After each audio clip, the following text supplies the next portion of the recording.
Namaste, Honorable Minister Sri Pavitra Margarita, CNC of Western Naval Command, Sri Swaminathan, all the eminent participants in this 5th ASEAN-India Youth Summit, including ambassadors, speakers, functionaries of Ministry of External Affairs and India Foundation, and the young delegates coming from all the 11 ASEAN countries. 10 countries delegates have already joined, and one delegate from one country are expected anytime soon. And of course, the delegates from India. Let me extend a warm welcome to all of you to the 5th ASEAN-India Youth Summit. This series is hosted by India Foundation in collaboration with the ASEAN Secretariat in Jakarta and supported by External Affairs Ministry of India and ASEAN Foundation. Friends, we are in Goa.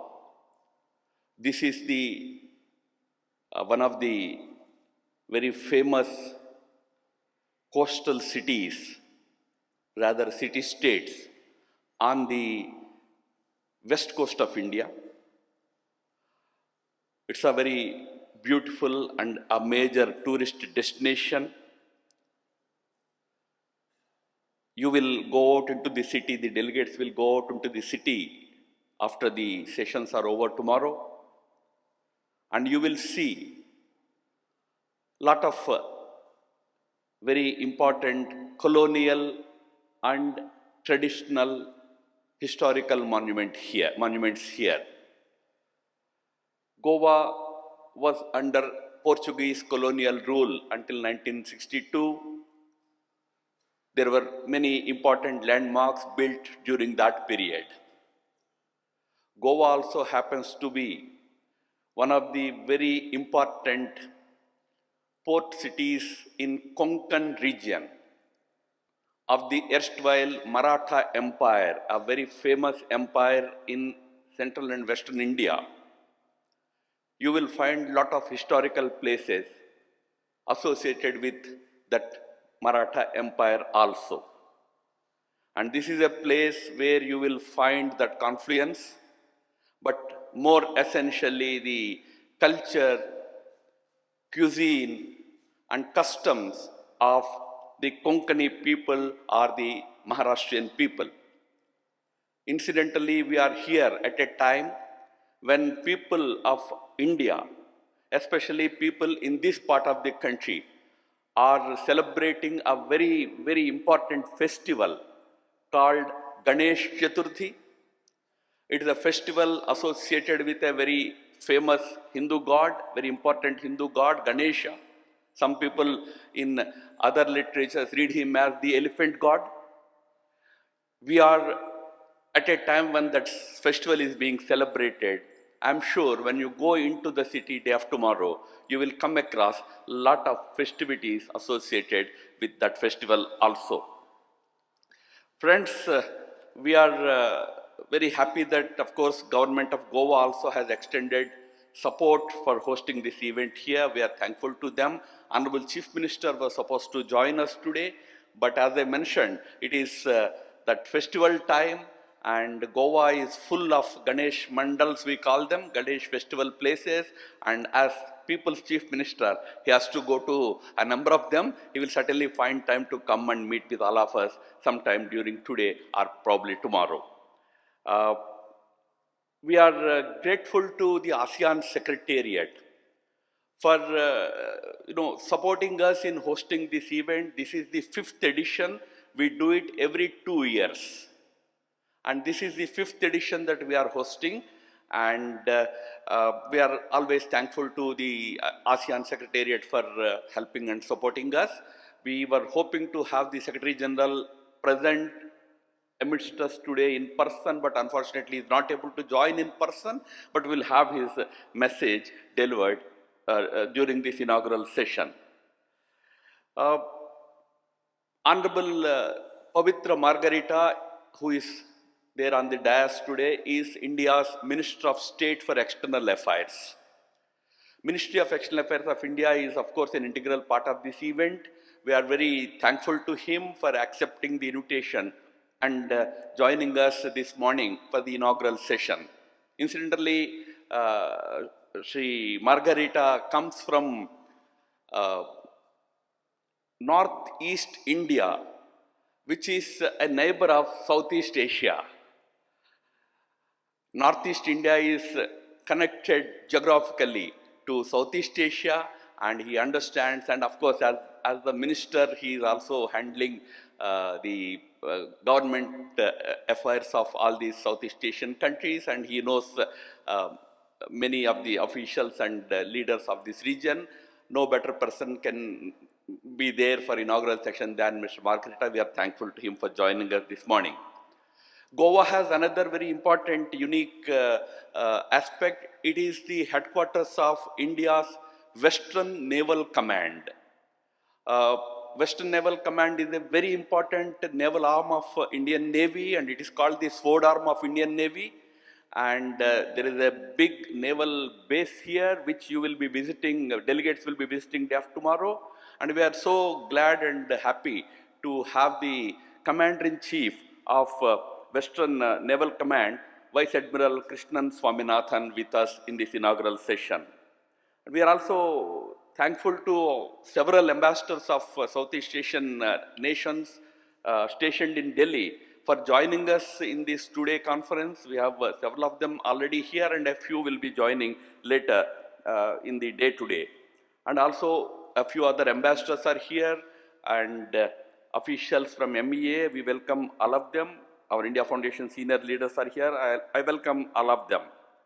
Friends, this summit is generally designed in such a way that it is at one level it will be an educative summit for all the young delegates who have come here, but also it has enough entertainment for you to not feel too much bored by sessions. You have enough time to relax and enjoy the beauty of the city and other good activities. So we started this series, as I said, about 8 years ago. The reason being, India values its relationship with the ASEAN group of countries, with ASEAN itself as a group and all the individual member countries of ASEAN. India enjoys strong bilateral ties with individual member countries, but also at the ASEAN level. India-ASEAN relations have completed, more than 30 years now. We began our association with ASEAN in 1992. In 2002, we became a formal summit member of ASEAN. India started attending ASEAN summit meetings, East Asia summit meetings. And in 2012, we upgraded the relationship to strategic partnership. And 10 years later, in 2022, we upgraded further this relationship to comprehensive strategic partnership. For us, this relationship is a very valued relationship.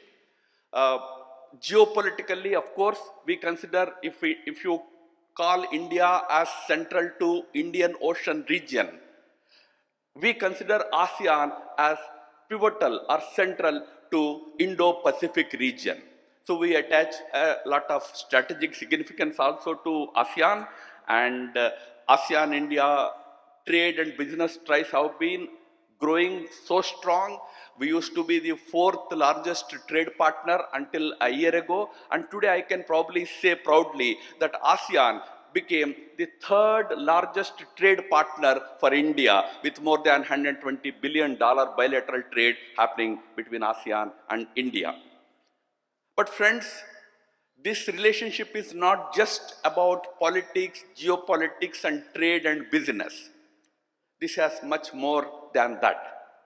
It's a historical relationship. It's a civilizational and cultural relationship that India and each member country of ASEAN enjoy.